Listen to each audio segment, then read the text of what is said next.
Hey guys, tonight we're slipping into the skin of someone who lived through the unthinkable, the Black Death, and somehow miraculously didn't die.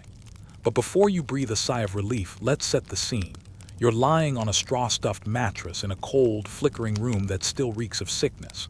Your skin is clammy, your joints ache, and your last memory is of shivering through a fever so intense you thought the devil was dragging you underground. But now you're breathing. You've made it. You're alive. Except, spoiler alert, you probably won't survive this either, not in any way that feels like living.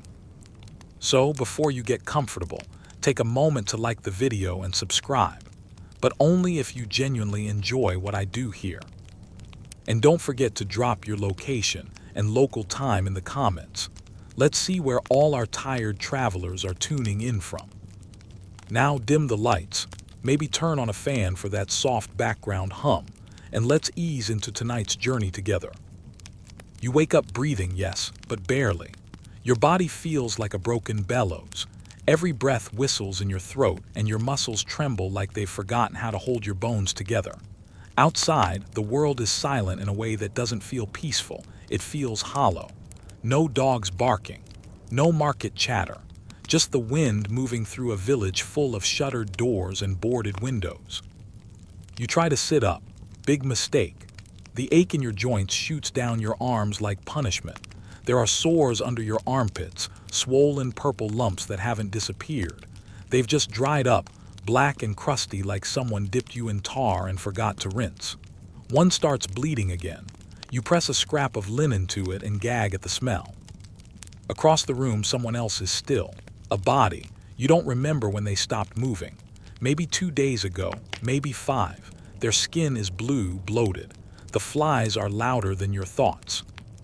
You shuffle over to the water jug. It's empty. The bread's green. The last time you stood up for longer than a minute, you fainted. But today you're going to try again. You have to, because no one is coming. There are no priests, no midwives, no neighbors knocking with soup or news. You're on your own now. You've outlived them all, and it doesn't feel like a win. Historians still argue whether survival rates were closer to 30% or 50%, but one thing's certain. If you lived, you were a rare, unlucky exception. The plague didn't just kill bodies, it shattered communities, erased entire family lines, and made you question whether God was asleep at the wheel or actively angry. You step outside, the sun's too bright, everything's too quiet. A rooster pecks at a body in the alleyway. A cart full of corpses rolls slowly past your house, pulled by a limping mule with empty eyes. The man steering it wears no mask, no gloves, just layers of cloth and a 1,000-yard stare. He doesn't look at you. He doesn't stop. You used to know him. He ran the bakery. This is what you survived for, to see your world stripped bare like a church after a looting. No music, no laughter. Just piles of shoes outside homes that don't have owners anymore. There's a myth people like to tell about how surviving the plague meant you were somehow stronger, more blessed, even destined for something great. But let me be honest, surviving didn't make you chosen. It made you stuck, left behind, haunted. Your chest is still rattling. It always will, probably. The plague left behind damaged lungs, paralyzed limbs, even partial blindness in some survivors. Some historians think these symptoms were from septicemia. Others say it was the pneumonic strain. Either way, you're not bouncing back. There's no healing, just adapting. Inside again, you sit by the window and watch the wind move garbage through the streets. Someone's dog is barking down the hill. Then silence. Again. You remember the screams, the wailing, the church bells, all gone now. You should feel lucky. You're not dead. But try telling that to the part of your brain that only remembers the smell of your mother's burning body, or the sound your sister made when she coughed up her last bit of breath. The only thing scarier than dying of the plague is realizing you've survived it. You step into the street like someone learning to walk again. The ground feels uneven, though you know it's not. Maybe it's your legs, maybe it's the dizziness, or maybe it's just that nothing looks like it used to. The houses are the same shape, the alley still crooked, the bakery still standing with its sign swinging in the wind, but something's gone out of everything. Like someone peeled the soul out of the village and forgot to put it back. You pass by the tailor's house. The door's open. You peek inside. Chairs knocked over. A spilled pitcher. A child-sized shoe near the threshold. No people, no sound. Just the feeling that you've arrived too late to something no one invited you to in the first place. The air smells wrong. Not just bad wrong. A mix of rotting food, unwashed bodies, and that sweet metallic scent of things that shouldn't be open to the air. You try breathing through your mouth. It doesn't help. You've smelled plague for so long, it's burrowed into your sinuses like a tenant who refuses to leave. And the silence. That's the part that burrows deepest. Because before there was always noise, bells ringing, carts creaking, horses clopping, gossip floating out of windows. Now just wind. And maybe the occasional creak of wood shifting under its own weight. You pass a house where all the windows are boarded shut and a painted red X still stains the door. You pause. You knew them. The Coopers. They had 6 children and always left bread scraps on their windowsill for birds. You wonder if the birds are the only ones left now. A crow hops by your feet. You don't flinch. Neither does it. Mainstream accounts tell us that entire towns were wiped out. Some places lost half or more of their population in just weeks. But the part history books don't show you, what it's like to live in a town that didn't vanish completely. The ones that half survived, where every corner is haunted by someone who should be there but isn't. You see a cart tipped over near the churchyard. Scattered inside, clothing, dried food, a sack of coins, abandoned in a hurry. You're not sure whether the owners died or fled. Either way, they haven't come back. You want to look away from the shapes lying in the alleyway, but your eyes won't stop cataloging them. There's a man slumped against a wall, flies dancing over his lips. A woman curled on a doorstep, hair still braided, dress torn at the sleeve. You try not to wonder how long they've been there. You fail. And no one is cleaning it up.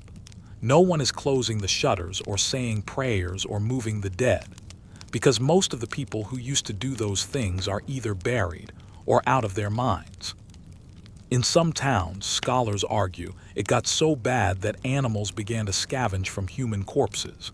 There are even accounts of pigs breaking into homes and gnawing on the legs of the unburied. Is it true?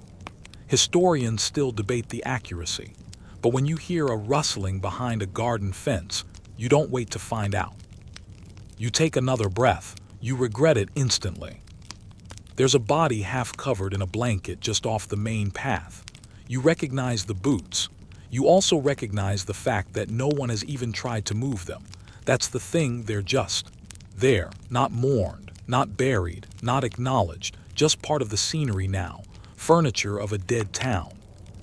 And it's not just bodies. It's the empty beds, the cold stoves, the drying laundry still hanging from windows. Every detail says someone was here but isn't anymore, and no one has come to finish what they started. A house you once played in as a child is charred black, burned to the ground, maybe by accident, maybe on purpose.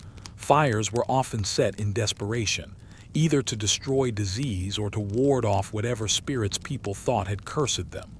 You step over the ashes and spot a melted spoon, a wooden doll, both half covered in soot. You pick up the doll, then you put it back. Somehow it feels wrong to take anything, even in a world where no one is left to miss it. You're not crying. You don't have the energy. You just feel like you're walking through a painting, one of those late medieval ones, full of hellscapes and skeletons and red skis. Except you're in it now, and no one's painting you as a hero. You reach the center of town. The well is still there, but the water smells strange. You sniff it. Something's rotting inside. A cat maybe, or a person. You don't stick around to guess. You hear something, a footstep, a whisper. You spin around, nothing, just shadows moving behind shutters, survivors like you. Watching, waiting, not ready to speak. You nod toward the window, no response. Back at your own doorstep, you hesitate. There's nowhere to go, really. But being outside too long feels like standing in a graveyard and pretending it's a park. So you go back in. You shut the door. You sit. Rotting streets, empty beds. Your whole world is a museum of people who are never coming back. And you're the accidental curator of a gallery no one wants to see. You wake up again, though you didn't mean to fall asleep. The sun moved across the wall. The silence hasn't. Your stomach growls, not because you're hungry in any normal sense, but because your body is eating itself slowly, like it's asking if food is even still a thing. You step outside, again, because staying in that room with the stiff body and the bloody cloth and the smell of sickness is worse than facing the streets. Barely. You're not even sure what you're looking for: help, food, signs of life, but what you find is the dead still. The church bells stopped weeks ago. The priests stopped showing up. The graveyard is full, the overflow graves are full, and now the dead are just wherever. In homes, in the streets, in wagons abandoned halfway up hills. You walk past a house with 3 bodies lined up outside it like someone had tried to be orderly about it. Covered in blankets, arms folded across their chests. But no one came to take them. In some towns, people started digging mass graves, but those people were the healthy ones, the strong ones. The ones with shovels and enough energy left to lift. Those people are gone now. And you can barely lift a bucket. You crouch by a body just to look. You're not sure why. Maybe to convince yourself it's real. Maybe to check if they're really gone. You notice their hand is still clutching something. A rosary, its beads cracked and sticky with dried blood. You whisper a prayer you don't quite believe. Then you walk on. There's no official system anymore. No one to say, take the body to the field or light the pyres at sunset. Everyone who gave orders is dead or missing. Everyone who followed orders is buried. You see a cart with its wheel broken and a body halfway in, halfway out. A dog sniffs at it, growls, then trots away. You want to help, you do, but your body says no. Your knees say no. Your back says absolutely not. You're alive, yes, but you're still sick. You still shake. You still sweat through your clothes by midday. And even if you wanted to bury someone where the ground is hard, the churchyard is packed. Digging a hole takes strength you haven't had since before your skin turned purple. Back when things were falling apart, but not quite collapsed, there were attempts to stay organized. Cities hired special death cart workers, men who dragged bodies out of homes and dumped them into communal pits. They were supposed to wear masks, carry bells, chant prayers. You haven't seen one in days. Either they quit or they joined the cargo. You wander toward the edge of town. There's a field where someone, probably a local lord, ordered a trench to be dug. You remember hearing the shouting, the ringing of spades. You approach. It's mostly covered now, hastily filled. But near the edge, the earth has shifted and part of a leg juts out, pale, stiff, barefoot. You don't look long. There are rumors, whispers that plague victims buried shallow sometimes rise, not in the supernatural sense, in the physical, horrifying, rain-washed, rats-dragging kind of way. That if the bodies weren't buried deep enough, storms would expose them again, that dogs would dig, that desperate people would pick through the clothes of the dead for warmth. You walk faster. There's a smell that hangs around these places, a mix of burned hair, bile, and something sweetly foul that sticks to your skin. You can't name it, but you know it. It's death, rotting just under a layer of dirt. Some towns tried to burn the dead. Big pyres built in fields lit at night, flames stretching high into the sky like angry fingers. But wood is scarce now, and no one wants to risk being near the corpses long enough to drag them that far. Fires burn themselves out.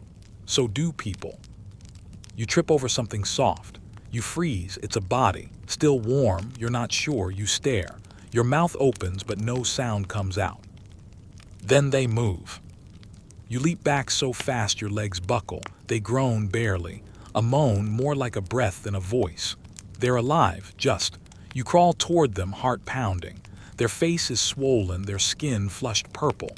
You know that look. The plague isn't done with them yet, but they're still here. You whisper something, anything. Their eyes flutter open. They look at you. You recognize them, sort of. The miller's apprentice. The one who used to sing while carrying flour. Now he's wheezing, blinking through tears, clutching his belly. You want to help, but what can you do? You have no water, no herbs, no food. Nothing but your own shaking hands and a hollow promise that maybe he'll pull through, like you did. He closes his eyes again. You sit beside him for a long time. Historians still argue whether communal burials were done out of compassion or sheer desperation. But when you see how the living collapse beside the dead, how the survivors have no strength to grieve, you realize it doesn't matter. There's no ritual here, just motion, just disposal. You leave him there, not because you want to, but because you have to.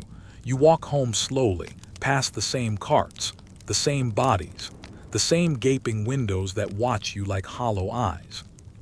No one left to bury them, no one left to bless them, just you and the dead and the silence. You don't even make it to your front door before you hear shouting. Not close, somewhere behind the chapel near the grain store. It's the first human voice you've heard in days. At first, your heart leaps. Others, survivors, people like you. But then you hear the words. Which? Burn it all. God's punishment. Not quite the reunion you were hoping for. You duck into an alley. Not because you're a witch, obviously, but because in times like these, logic is exactly the popular currency. People are angry, scared, half-mad with grief and exhaustion, and that means someone always has to take the blame. You press your back to the wall and listen. There's more shouting now, glass breaking, something heavy gets thrown. A dog starts barking, then yelps. You hear wood splinter. Someone is laughing, but it's not a happy laugh. It's cracked, broken. That kind of laugh you hear in nightmares. You sneak toward the sound and peer around a crumbling corner. A small crowd, maybe a dozen, has gathered around a woman and her son. She's screaming for someone to help, but no one steps in. A man, face red, mouth foaming with rage, points at her and shouts. She prayed with herbs. She poisoned the air. It's always like this. When people don't understand, they invent explanations. The plague came because of sinners. It came because of the Jews. It came from bad air. It came from women who know too much about plants. Sometimes they blame foreigners. Sometimes lepers. Sometimes that old man who talks to his cat. And sometimes, often, they blame the women who were kind enough to mix a tea for a fever or apply honey to a wound. The woman is pushed to her knees. Her son clings to her skirt. No one moves to stop it. You turn away. You hate yourself for it, but you're too weak. One voice won't stop a mob, especially when it's a mob that thinks fire is a cure. The fires have become common. You've seen the scorched houses, the soot on the wind. When people die, others panic. They think if they burn the house, they'll burn the disease too. Never mind who's still inside. Some say the fire drives out the devils. Some say the flames please God. Others just like the idea that if they destroy something, they'll feel less powerless. You know better. You've seen the aftermath. All it does is add smoke to the stink of death. Historians still argue whether the wave of witch burnings and cleansing fires during the plague years was truly widespread or just concentrated in certain regions. But when you're standing next to a house with charred beams and melted pewter still cooling in the rubble, it doesn't matter what the textbooks say. You pass another ruin, a tailor's shop, now ash and bone.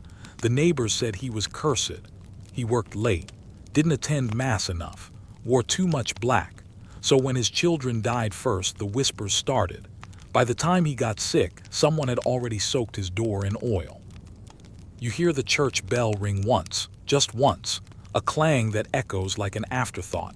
No one rings it anymore. Maybe the wind moved it. Maybe someone dared to try. You step over another burned threshold. Something crunches under your foot. Not bone, glass. A window shattered outward. That means someone tried to get out. In the center of the square, you spot a scarecrow. Only it's not straw, it's clothes. Someone's tunic and trousers stuffed with scraps, face painted with ash and chicken blood. A charm, a ward, a warning. No one's quite sure anymore, but you know this, someone thinks it keeps the plague away. You know better, but you don't touch it. You keep walking and spot a small group gathered around a fire pit. Not cooking, burning books. Not just any books. Ledgers, herbal guides, a psalter. You recognize one. Sister Agath used to read from it every Sabbath. You almost call out, but you stop yourself. They're watching it burn like it's a sacrifice. You try to make sense of the madness, but there's no sense to be made. People are falling apart. The old woman who used to sing in the square now mutters to herself and spits at your feet. A man clutches a wooden cross until his palms bleed. Two teenagers in dirty cloaks are smearing soot on their faces and chanting something that sounds half Latin, half gibberish.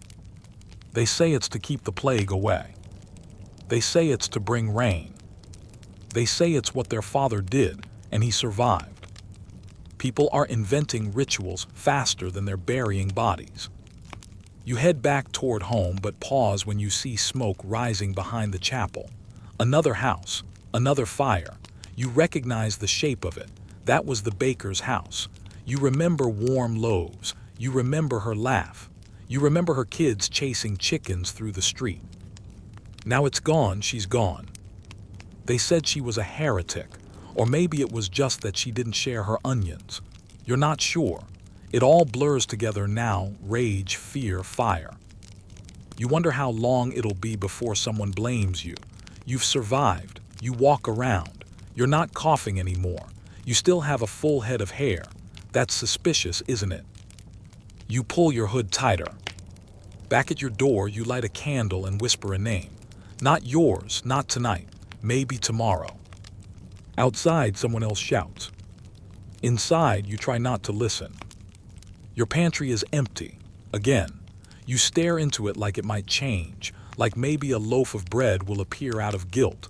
But no, just an onion skin, a half-gnawed crust, and a jar of something that's either honey or a former bee colony. Your stomach clenches. It does that a lot now, tight little spasms that feel like hunger but also like dread. You grab the crust, sniff it, shrug, and chew. It's hard as a rock. You imagine it's cheese. It is not cheese. Outside, a rooster crows. You don't remember anyone in town having a rooster anymore. That means someone else is still alive, or the rooster is ruling the farmhouse now. Honestly, wouldn't be surprising. You need food, real food, so you set out again. Feet dragging, breath shallow, you start scanning the windows for signs of life. Smoke from a chimney, a curtain twitching, a bucket by the well. Anything. There's very little. You pass by what used to be the butcher. The door hangs off its hinge. Inside, empty hooks, and something worse, you don't go in. You already know it smells like death, and not the metaphorical kind. The market square is a ghost of itself. Half the stalls are abandoned, the other half picked clean. One stand still has a few apples. You reach for one, mushy, half black, a little maggoty. You take it anyway. You weren't picky before. Now you're grateful for mold with a little fruit still attached. In some towns, food shortages hit within days of the plague peaking. With farmers dead and fields untended, livestock ran wild or starved. Crops went unharvested. Trade routes collapsed. The food that did exist, hoarded, stolen, or spoiled. You sit on a stone bench and gnaw at the apple, thinking about that roasted chicken you didn't finish 3 months ago. Regret tastes like wormy fruit. You remember how people used to argue about dinner, who'd cook it, what was too salty, who ate the last pear tart. Now, if someone had a burnt crust, they'd trade it for linen, or even their shoes. You wander toward the edge of town again, some fields there. Maybe something edible still grows. You pass a house where the garden has overgrown into a riot of weeds and vines. You dig through it like a raccoon in a monastery herb bed. There are nettles, bitter herbs, a few shriveled carrots. You take all of it. A woman steps out of a house across the lane. She sees you. You see her. She holds a broom, not to sweep, but like a weapon. You raise your hand. She doesn't wave, just stares, then disappears again. You understand. You do. Food isn't for sharing anymore. Kindness is a luxury. If you're lucky enough to still have cabbages, you're definitely not advertising it. There's a rumor, you've heard it whispered, that some people have started eating rats. Not just the kind you catch by accident, but the kind you set traps for, dress, roast. You laugh to yourself, lightly, bitterly, because you swore you'd never be that desperate. But as you pass a trap set by a basement window, baited with crust and hope, you find yourself wondering, if no one else takes it, maybe. Historians still argue whether famine was directly caused by the plague or by the systems that collapsed around it. Lack of labor, broken distribution chains, fear of travel. Either way, the result is the same: empty tables and growling stomachs. You see a child, barefoot, filthy, clutching a potato like it's made of gold. You don't ask where they found it. You don't ask where their parents are. You just nod. They nod back. It's an agreement. Neither of us talks about it. You make it back home with your handful of weeds and whatever the apple was. You boil everything into a gray-green sludge that might technically be called a soup. You eat it slowly, not to savor it, but because there's nothing else. You might need to make it last 2 days. There was a time when meals meant a table, a bowl, maybe a prayer. Now it's a tin cup and chewing slowly enough not to get sick. You dream about food, not feast, just warm bread. Salt, a pear, you wake up hungry. The worst part? Your body's still healing, still craving, still trying to rebuild after fighting the plague, and you've got nettle broth to offer it. Congratulations, you're the human equivalent of a starving mule with a diploma in not dying. You hear the rooster again, louder this time, taunting you. Tomorrow, you might go looking for it. You're starting to lose track of the days. Not that you ever had a great system, sunrise, sunset, maybe a half-melted candle stub to mark the evenings. But now the hours blur together like stained glass fragments in the rain. You wake up, you search, you eat weeds, you sleep, repeat. And today, your boots split. The sole flaps uselessly as you shuffle down the street, and you can already feel the cold mud soaking through your socks. You curse under your breath, not loudly, no one to hear it anyway, but with that low, bitter energy reserved for people who once owned shoes that worked. You used to work, you had a job, a place, something that tethered you to the world, a trade, a skill, a name people called when they needed help. But now, there's no one hearing, no one paying, no one needing much of anything except food and prayers. You have neither. The man who once sold you firewood sits now on his porch, whittling a stick. He doesn't wave. He doesn't speak. He's carving for no reason, just motion, just something to do. You think about asking if he knows of any work. Then you remember his wife died last week, probably not in a hearing mood. The village feels like a stage after the play has ended, props abandoned, the cast gone, the spotlight dimmed. You pass the weaver, once buzzing with clatter and yarn. Now the door creaks open in the wind. You peek inside. Dust, moths, a loom half loaded with a pattern no one will finish. Even if someone wanted cloth, who would pay for it? The market is dead. The nobles are hiding in their stone estates. The merchants are either sick, dead, or pretending to be dead to avoid taxes. And the local lord, you haven't seen him in weeks.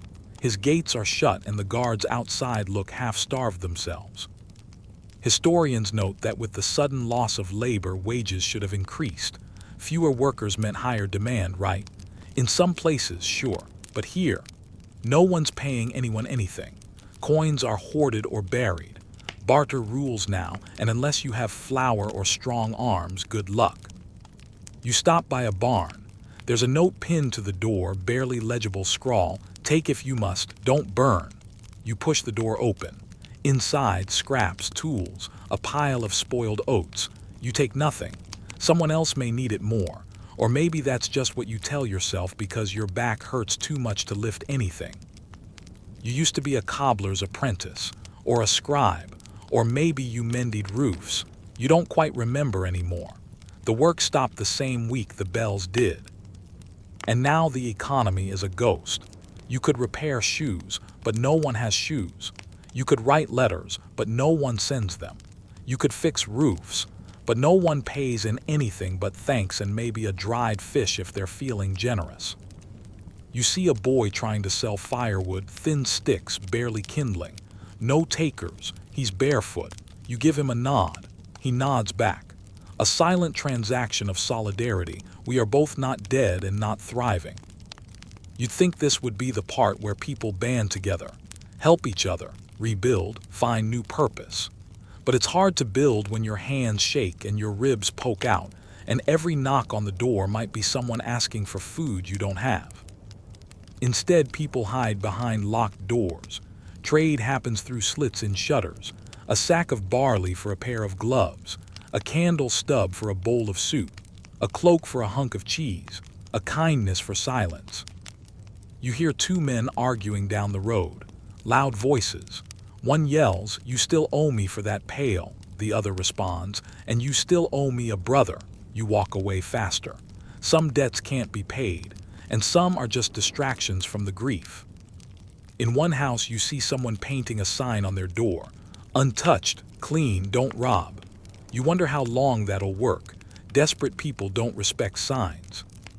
You hear a story, just a whisper, from a girl with braids and a limp that there's work down by the harbor. "Hauling crates," she says, "if you can lift anything heavier than a prayer."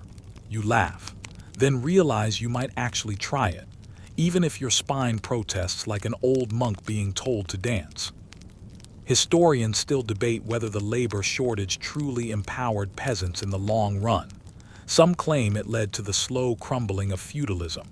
But for you here now, there's no empowerment, just wandering, just hunger, just trying not to freeze to death in a pair of broken shoes. You pull the flap of your boot up and tuck it inside the sole, a sad, flapping bandage for pride. A boy walks past you. He's carrying something wrapped in cloth. You ask what it is. He doesn't answer, just keeps walking. You let him. You spot a crow tugging on the laces of a discarded boot. You briefly consider asking if it wants to trade, then think better of it. Even the birds are scavengers now. Even they have competition. No work, no coin, no hope. Just you and the endless echo of a world that doesn't need your hands anymore. You wake up to bells, or at least you think they're bells. The sounds faint, distant, echoing across rooftops like a memory. For a moment you think the priests are back. Maybe a mass for the dead. Maybe a wedding. You laugh at that, weddings right now. You throw on your cloak, still damp from last night's rain, and step outside. A crowd is gathering near the church steps. Not large, but larger than any group you've seen in weeks. People clutching rosaries, kneeling, crying, chanting. At the front stands a man you've never seen before. Tall, thin, dressed in a sackcloth robe tied with rope, barefoot. His arms are raised like he's summoning something. A flock of others, men and women, stand behind him, some weeping, some bleeding, all barefoot. You edge closer. He's calling on everyone to repent, loudly, passionately. "The plague is punishment," he cries. "Our sins have opened the gates of hell, and now the devil feasts on the faithful." The crowd groans in agreement. This is new, or maybe not new, just louder. For weeks, people have muttered that God is angry, but now they've found a leader to shout it. You recognize one of the barefoot women behind him, the blacksmith's daughter. She used to joke with you at the well. Now she's smearing ashes on her forehead and flagellating herself with a thorn branch. You wince at every slap. They call themselves the brothers and sisters of repentance. They walk from town to town barefoot, bleeding, praying. Self-inflicted pain as proof of piety. You've heard whispers about them, how they fast for days, sleep in ditches, how one man tried to remove his own teeth to spit out sin. Historians still argue whether these wandering penitents helped or hurt. Some say they gave people purpose. Others say they only spread the plague further. No hygiene, no medicine, just blood and fear traveling from town to town. You aren't sure what to think. On one hand, they're doing something. On the other, it feels like a nightmare puppet show. You watch as one man collapses mid-prayer onto the steps. He doesn't get back up. The leader steps over him and keeps chanting. A woman beside you whispers, "He's one of the lucky ones." You don't ask what she means. The crowd joins in a chant, something in Latin. You don't know the words, but the rhythm pulls you in. Repetitive, hypnotic, like the sound of waves or a distant drum. You almost forget what you came here for. Then someone screams. You snap to attention. A boy, maybe 12, clutches his stomach and crumples near the church wall. His mother shrieks. Someone yells, "He's got it, the plague." And just like that, the crowd splinters. People scatter. The barefoot penitents retreat into the chapel. The priest, if he is one, slams the doors shut.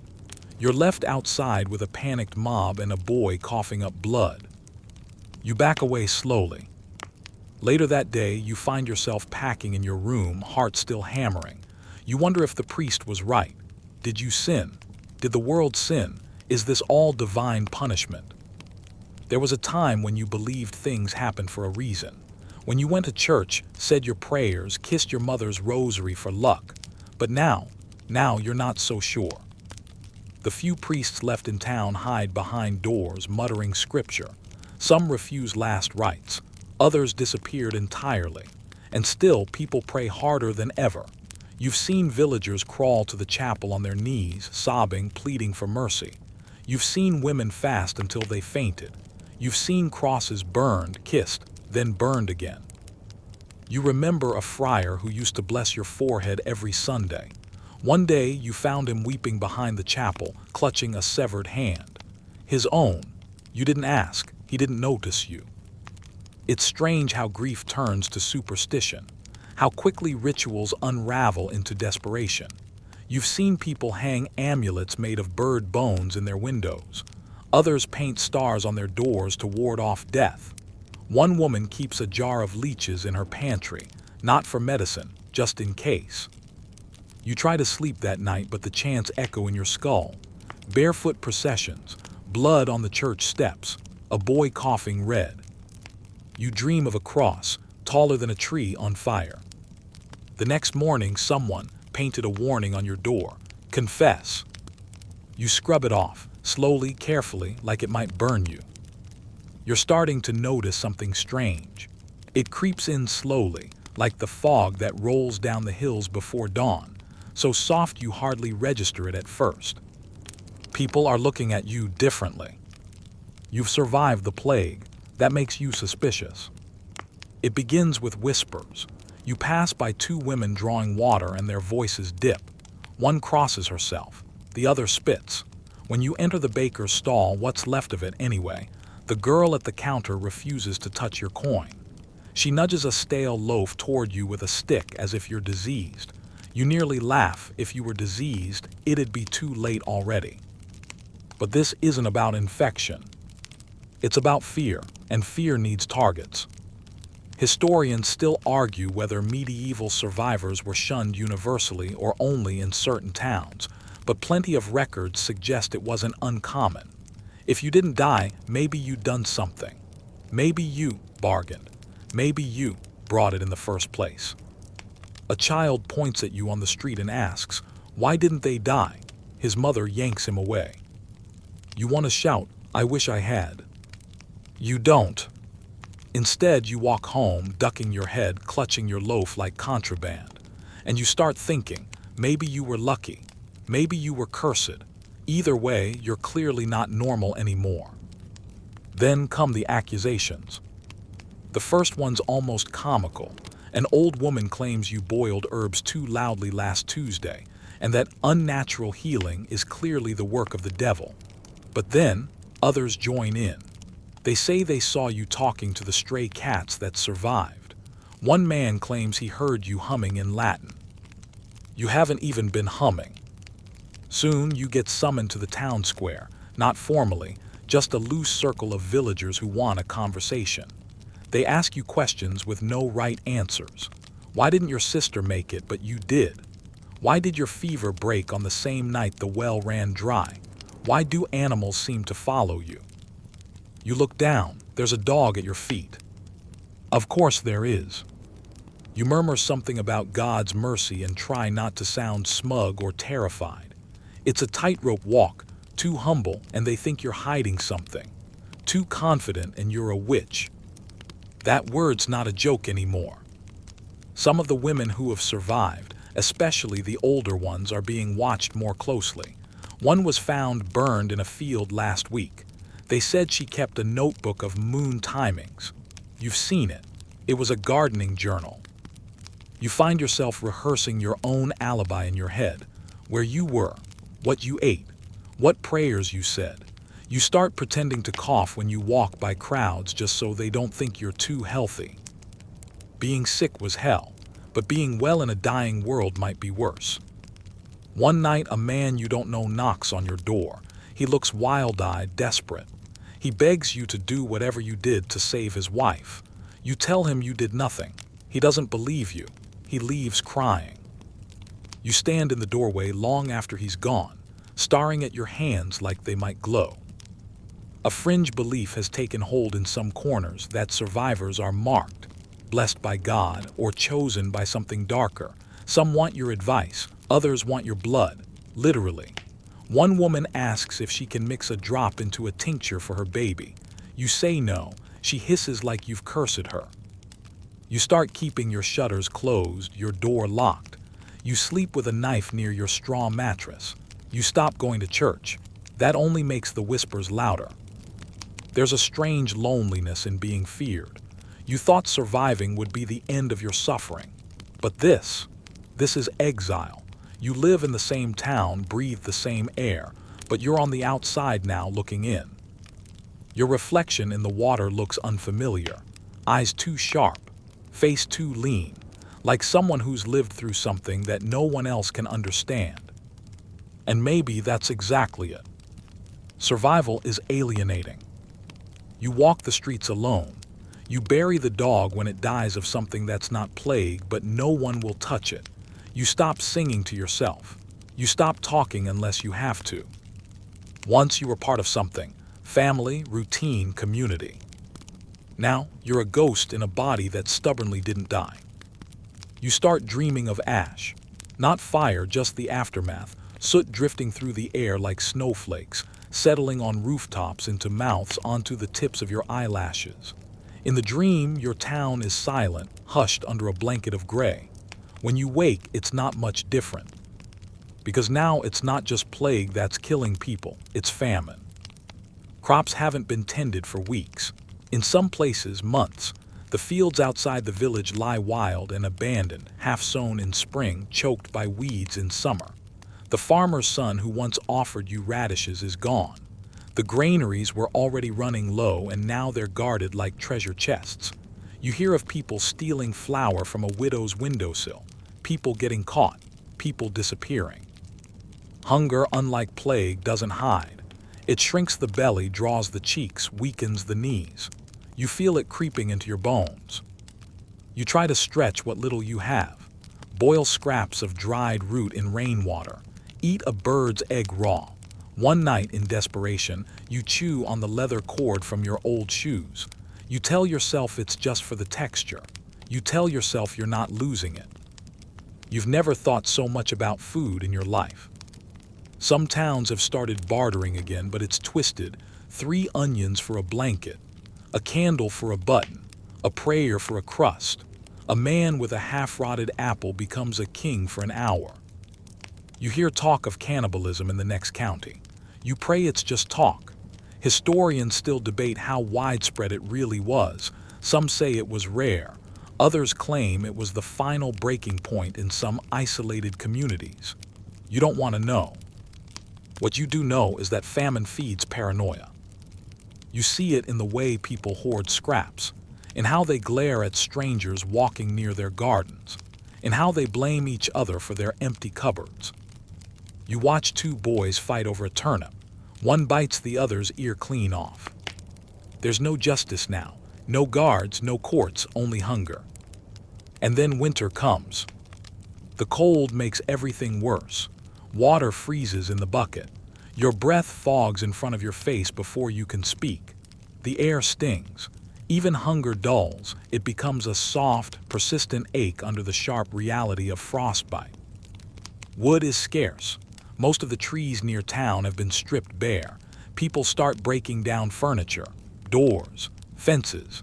Someone steals the chapel's wooden cross and burns it in the middle of the square. No one says a word. You wrap yourself in every layer you own, blankets, rags, the remnants of your brother's old coat. It barely helps. Your toes go numb. Your fingers follow. At night you listen to the silence. No birds, no dogs, no late-night drunks singing in the alley, just the soft creak of the wind against dying buildings. You wake one morning to find snow has drifted halfway across your floor. The shutter had blown open in the night. You're not sure how long it's been like that. Your lips are cracked. Your teeth ache from the cold. You light a candle and hold your hands over it until your skin stings. In town, more homes sit empty. Not from the plague this time, just abandonment. People walking away in search of somewhere warmer or somewhere with food. You think about leaving too, but where would you go? Every direction leads to another rumor of death. You meet a traveler one day. His nose is blackened with frostbite and he carries a bag of withered apples. You give him a threadbare scarf. He offers you one apple in return. You say no, but he insists. You eat it that night, slicing it slow like it's gold, one bite at a time. Historians sometimes describe this winter as a second wave of suffering, a slow, quiet killer that finished off those the plague had spared. And you understand now why they said it was worse. There's something uniquely cruel about starving to death after surviving the apocalypse. At least plague was fast. You try to keep moving, try to tend the ashes of your little hearth, try to remember what warmth felt like. Sometimes you talk aloud just to hear a voice. Yours sounds thinner than you remember. There's a story you recall from before, about a man who starved but left behind a poem carved into the wall with a nail. You wonder if anyone would bother reading yours. But you're still here, still breathing in the cold. And some part of you, maybe out of stubbornness, maybe out of madness, refuses to lie down just yet. You're not sure exactly when things start to thaw, whether it's the snow melting from the rooftops or something subtler, like the stiffness leaving your fingers. But one day you wake up, and it's not as cold. That doesn't mean things are better, just different.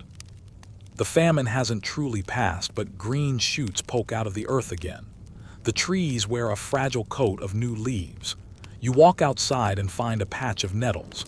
They sting your hands, but you eat them anyway, boiled with a crust of bark. You pretend it's soup. But something's off. There's no joy in spring this year. Not like before. Even the birds seem quieter, as if they're not quite convinced the worst is over. And the people left behind, well, they move like ghosts. You recognize faces but not expressions. It's like everyone forgot how to smile. You start noticing strange behavior. A man standing in the street for hours, staring at a pile of bricks. A girl tying bits of thread around every tree near her house. A woman muttering numbers into the ground. You're not surprised. Historians debate the scale of post-plague mental illness. How much was documented? How much was suppressed? How much we'll never know. But you don't need a scholar to tell you something's deeply wrong. It's in the silence, the starring, the snapping tempers. Grief has fermented into something else. One evening, a boy comes to your door crying. He says his mother won't wake up. You follow him to a hut where a woman lies motionless, eyes open, body thin as twigs, but she's breathing, just barely. You sit beside her until morning, whispering stories you half remember. She never responds. Trauma clings to everything now. People look older, eyes hollow, movement slow. You hear of entire villages where no one talks at all, just eating and sleeping, if that. You dream in loops, of bells ringing, of doors slamming, of hands reaching for yours and then crumbling into ash. You wake up with clenched fists and no memory of what scared you. You aren't alone in this. There's no word for what everyone's feeling, not in Latin or in your mother tongue. The clergy try to help, but they're just as cracked. One priest has started painting the church walls entirely black. Another begins every sermon by wailing. Not singing, wailing. Some say the plague broke not just bodies, but souls. And then the visions begin. You meet a man convinced the Virgin Mary is hiding in his chimney. Another swears he saw Saint Sebastian walk through the fields carrying a bleeding lamb. A child says he speaks with angels, but only on Tuesdays. You smile politely, you keep walking. Still, part of you wonders, maybe this isn't madness. Maybe this is what belief becomes when the world collapses. It shifts, it scrambles, it tries to rebuild meaning in the wreckage. A fringe theory suggests that mass trauma after the plague helped give birth to new spiritual movements, flagellants, mystics, strange cults that blended Christianity with folklore. You've seen it too. A man down the road has started fasting for days, then singing in tongues under a tree. Others gather to watch him. Some join in. You don't know what they're looking for. Maybe the same thing you are, a reason, a sign, a direction. But mostly, you're just trying to remember how to be again. One morning, you catch yourself humming. Not a hymn, just a tune your mother used to hum when kneading bread. The sound startles you.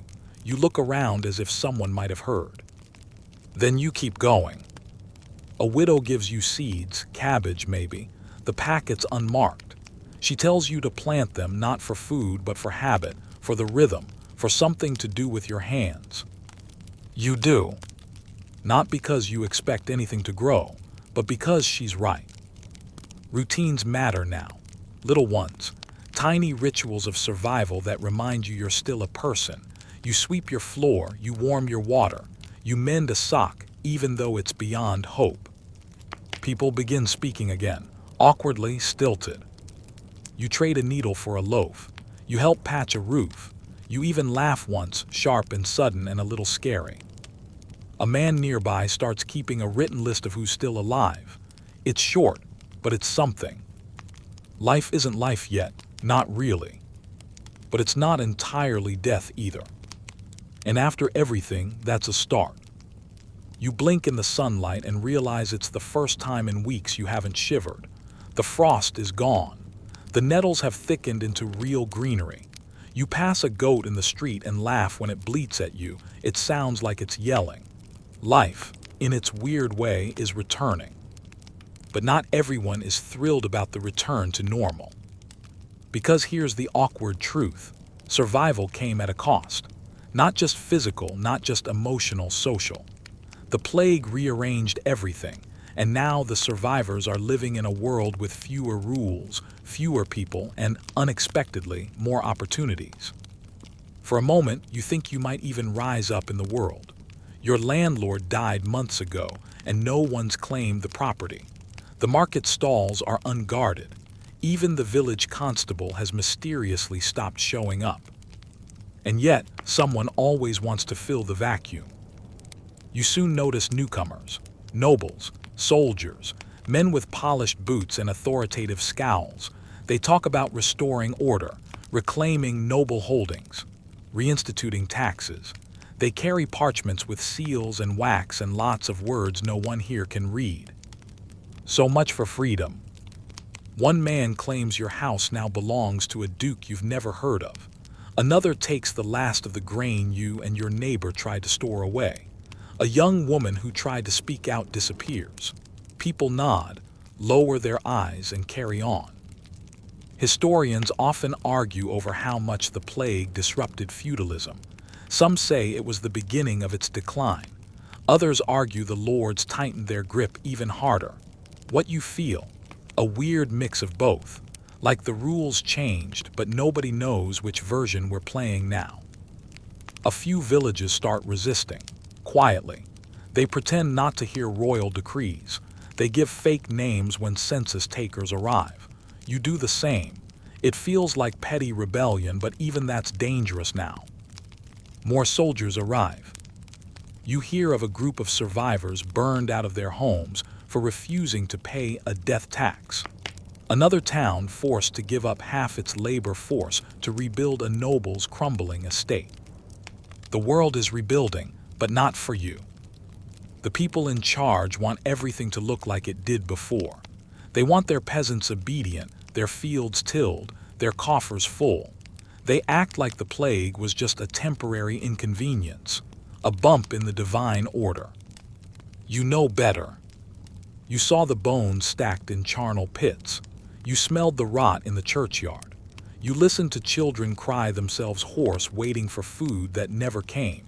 You survived hell, and now they want you to pretend it didn't happen. You try to stay invisible, just another face in the shrinking crowd. Still, one morning you find a notice nailed to your door.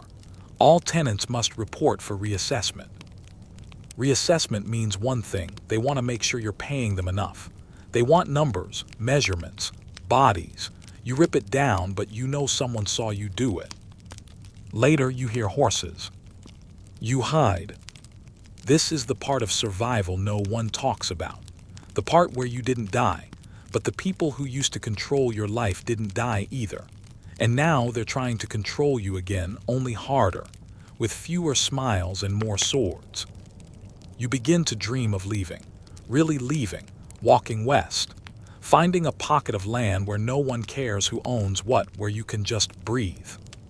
You're not alone. Rumors spread of lost villages, places that refuse to reintegrate, that live half wild in the woods. No lords, no taxes, no names.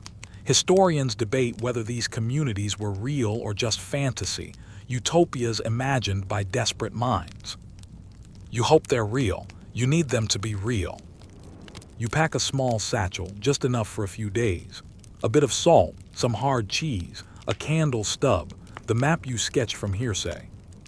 You don't leave yet, but the idea lives inside you now. You walk through town and notice something new: children playing. Not many, but enough. One hops on one foot and chants a skipping rhyme that ends with "plague take you," and everyone laughs. It's a horrible joke, but it's also proof. The children are mocking death. That means they're not afraid anymore. You wonder if you'll ever get there yourself. Because survival isn't the end. It's the start of something messier. You survived the sickness. Now you have to survive the people who think survival means they own you. You don't remember when exactly the whispering started, but once it does, you hear it everywhere. At the well, at the bakery, even in the church. Whispers of revolt. It doesn't feel like rebellion. Not yet. It feels like murmured frustration passed from mouth to mouth, like bread dough rising slow and hot under a towel. A shepherd mutters that the taxes are too high. A washerwoman snaps that her son was conscripted to rebuild the Lord's manor, then left to starve. You nod and say nothing. But inside, your blood simmers. This isn't just your story anymore. It's happening everywhere. Whole villages are boiling over. People who survived the Black Death only to be crushed under its aftermath. There's a quiet understanding. They took everything from us, and now they want the rest. Historians still debate whether plague survivors truly triggered the major peasant uprisings of the late 14th and early 15th centuries, like the English peasants' revolt of 1381. But living it sure feels connected. Something is shifting. You feel it when a man you've known for years, quiet, shy, the kind who apologizes for sneezing, suddenly punches a steward in the face over a tax demand. You feel it when an old woman starts teaching children how to hide food, how to lie to soldiers. One day someone nails a crude drawing to the church door, a man with a crown choking on a sack of coins. No name, no words, just the image. It's gone by morning, but everyone saw it. Everyone remembers. You do too. Then come the nighttime meetings. Someone knocks softly, 3 times, pause, 2 more. You open the door. Inside your hut, a dozen neighbors sit in silence. No one speaks loudly. They talk in riddles, metaphors, grain prices, weather forecasts. But the message is clear. Something must change. You're not sure you believe in revolution. You've seen what happens to people who stand out. You remember the disappearances, the punishments, the public shame. But you also remember the way the plague chewed through everyone without caring who owned what, who ruled where. It was brutal, but honest. It was equal. And that's a dangerous idea. You speak up for the first time. You suggest something small, that people start recording the names of officials who overstep. Keep a list. Keep receipts. You don't know why, just in case. Others nod, it's nothing, but it's also everything. Change doesn't always come with trumpets and banners. Sometimes it starts with lists. Weeks pass. A cartload of grain disappears en route to a noble storehouse. A steward's house is mysteriously burned. No one saw anything, of course. You wake one night to shouting and realize the town's steward has fled, packed up and vanished. Some say he left after receiving a threatening note. Others say he saw writing on the wall, literally. Someone had chalked "We remember" outside his door. After that, things move faster. A few surviving monks circulate a Latin tract that argues divine law supports fair wages. It's heresy, technically, but people pass it from hand to hand like treasure. You read it twice, lips moving, heart pounding. Could God be on your side? A fringe theory says that after the Black Death, laborers across Europe gained bargaining power due to sheer scarcity. That wages rose.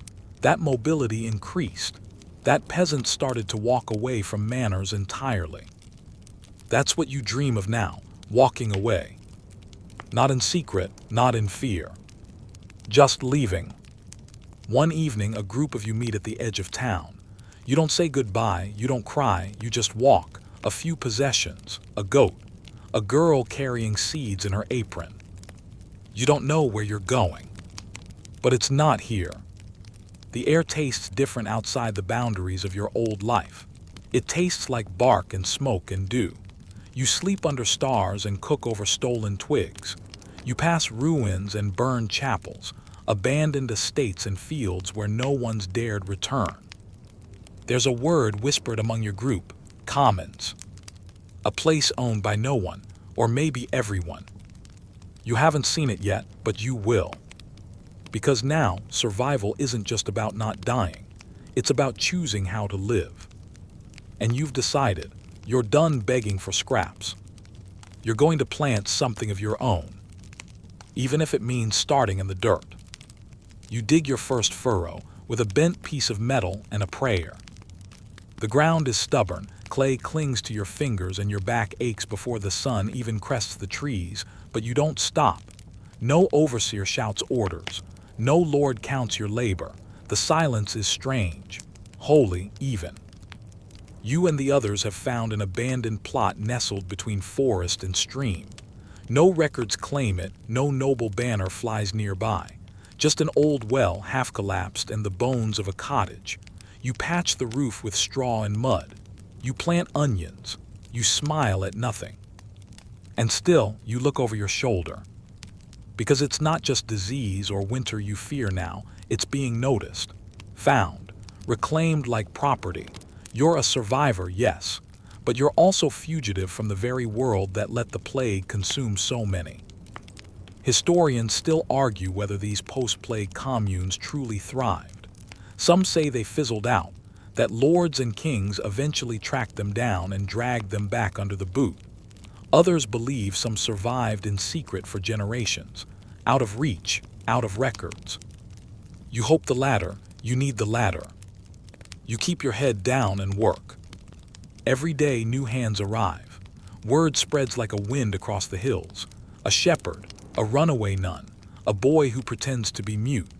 Each one brings a story, and each story sounds eerily like your own. Loss, escape, a final straw that snapped. You all build together.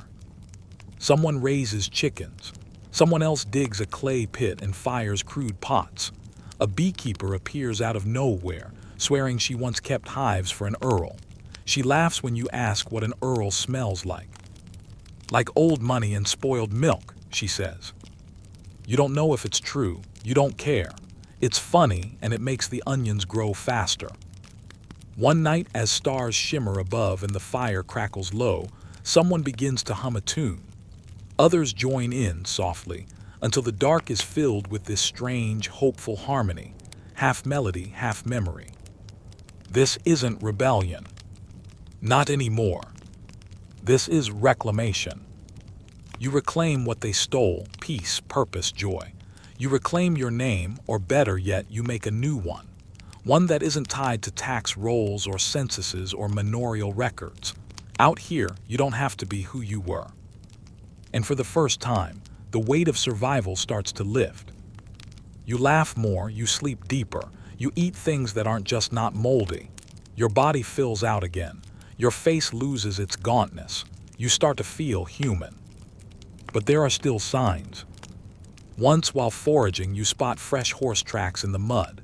Deep, sharp, heavy. You crouch. You wait. You never see who made them, but you return the long way through the brambles. Later, someone spots smoke on the horizon. A single plume, thin, controlled. A torch, a campfire. A warning. Everyone gathers that night. Voices whisper, should we move? Break up, hide. But then the oldest among you, she must be nearly 60, which is practically immortal these days, clears her throat. If they come, she says, they'll find a village. A real one, not serfs, not slaves, just people living. Her words settle into the soil. Maybe you won't run. Maybe this is worth defending. You start building a fence, not to keep people out, but to remind yourselves that what's inside is sacred, built from scratch, made by hands that bled for it. And with that comes something else: pride. You survived the plague. You survived the aftermath. Now you're surviving the fear. And for the first time, you think you just might make it. You're tending to carrots when you hear the bell. Not a church bell. Yours was melted down for pots long ago, but a handmade one, strung from a yoke and rung only in emergencies. The clang slices through the meadow air like a blade. You rise, dirt under your nails, knees muddy, heart thudding. Everyone's already moving, wordless, urgent. Children vanish into pre-dug hiding holes. Chickens are herded inside makeshift pens. You grab a pitchfork, pointless against steel, but it feels right in your hands. Then at the edge of the clearing, they appear. 5 riders, black cloaks, glossy horses. One carries a scroll, another wears a brooch shaped like a royal crest. They don't draw weapons, they don't need to. Their presence is enough. And you feel it, the old fear. The same cold thread that wound through you during the plague. The feeling that something bigger than you is in motion, and it does not care about your garden. The riders dismount. The one with the scroll clears his throat. By decree of his lordship, he begins. You don't listen to the words. You've heard enough decrees in your life. They all mean the same thing. You exist at someone else's pleasure. The scroll announces that this land has been claimed, that a new manor will rise, that you are, as of now, tenants again, with duties again, with taxes again. And the kicker, you're to be grateful for protection, for order, for the privilege of not being punished more severely for illegal occupation. Historians still argue how quickly central authority reasserted control after the Black Death. Some say it was immediate. Others claim it took decades, even generations, for lords to claw back power over scattered, desperate populations. You live the answer now, not all at once, but always eventually. You feel it in your stomach, the slow unraveling of everything you've rebuilt. But here's the thing. This time you're not alone. As the writer folds the scroll and smirks, someone steps forward. Not the oldest, not the strongest, just someone tired of being quiet. No, she says. The silence that follows feels like thunder. Another voice joins. You didn't plow this land. A third, you didn't bury the bodies. The writer frowns. This wasn't in his scroll. You step forward too. Not because you're brave, but because something deeper than fear is rising in your chest. You survived a plague. You buried your children, your neighbors, your innocents. You earned this land, not with coin or bloodline, but with sheer, stubborn endurance. And for once, you say it aloud. We're not leaving. The riders don't arrest anyone, not that day. They argue, they threaten, but you don't budge, no one does. Eventually, they mount up again. The one with the scroll burns it before he rides off, ashes caught in the wind. But the tension lingers. They'll return with more, with force, or with lies wrapped in parchment. You know that. But something's changed. You've learned the rules, the rhythms, the way power tries to sneak back in through decrees and protection and God's will. And now you've got answers. You draft your own scroll, just one, not fancy. No seals, just names, dozens of them, everyone in the village. You write, we survived. This is ours. You left us to die. You don't get to return as kings. You bury it beneath the biggest stone by the well, just in case. It's not a rebellion, not really. It's a record. A truth you want the world to find. Centuries from now, when scholars dig up your ruins and argue over what happened here. You want them to know you didn't just survive. You resisted. And even if you're erased from their scrolls, maybe your carrots will still grow wild. You wake to birdsong and bees.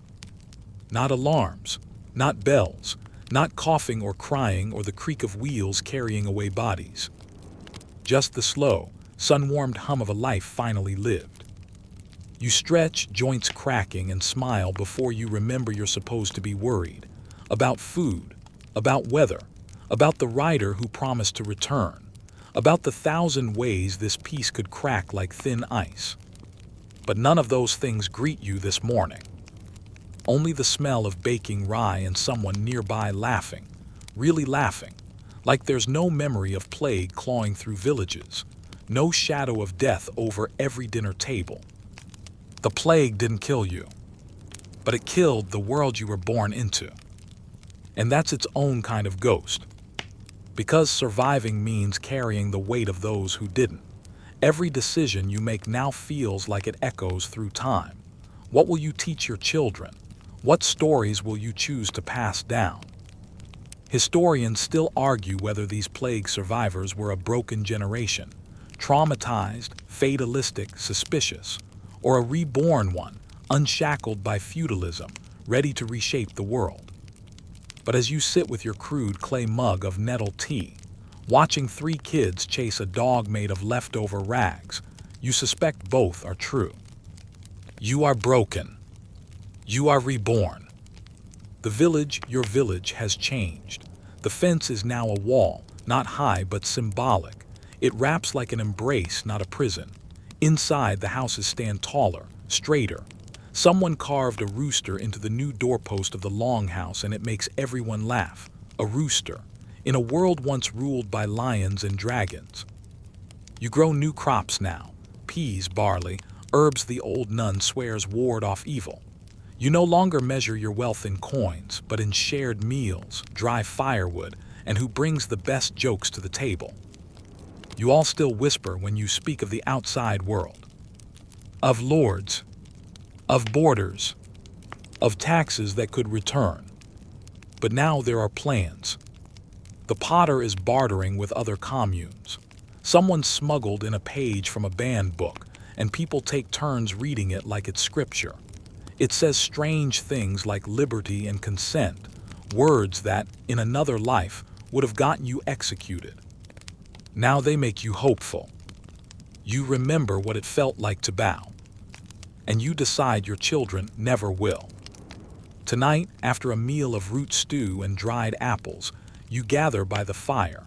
Someone starts a story about the plague years, but one of the children groans. Do we have to hear the coughing part again? Everyone laughs, even you. Because that's what survival has become, not a burden but a bridge, a thread tying grief to growth, a reminder of what it cost to get here. You're not the same person who staggered out of the charnel house years ago, hair matted with ash, heart emptied like a looted church. You're not just alive. You belong. And maybe that's the secret of survival no one tells you. It's not about escaping death. It's about choosing life again. Every day, even when it's hard, even when the world tries to crawl back into the coffin it came from. You light a candle, not because you're scared of the dark, but because it's nice to see each other's faces. You smile at someone across the fire who, years ago, was just another stranger in a plague cart queue. Now they're your family. And even if tomorrow brings soldiers, sickness, or sorrow, you know you've built something they can't take. Not really, because it lives in the stories, in the onion seeds tucked behind door lintels, in the scar that runs down your arm from a day spent mending the roof in the rain, in the songs the kids now sing, which rhyme plague with egg and soup that smells like old shoe. Tomorrow can try its worst. Tonight you've already won. So now let's slow things down, shall we? You made it through the coughing, the scraping, the running, the loneliness, the hunger, the fear, and you carried those memories like stones in your pockets, but somewhere along the way they became seeds instead. And from them a garden grew. Quiet now, you're safe here. There's no more rider at the gate, no more cart waiting for your body, no more ash in your lungs or bells tolling endlessly. Just the breeze rustling through your thatched roof. Just the soft creak of the wooden chair beneath you. Just the breath in your chest, gentle, steady enough. Let yourself drift now. The past can't reach you here, not tonight. Here there are bees in the clover and fireflies blinking over the barley. Here, the stars keep watch, and the night doesn't feel like a threat, but a blanket wrapped around a story that ended better than it began. Close your eyes. The plague didn't win. You did. And you'll wake again tomorrow to another chance to plant, to laugh, to live. Sleep well, survivor. Sweet dreams.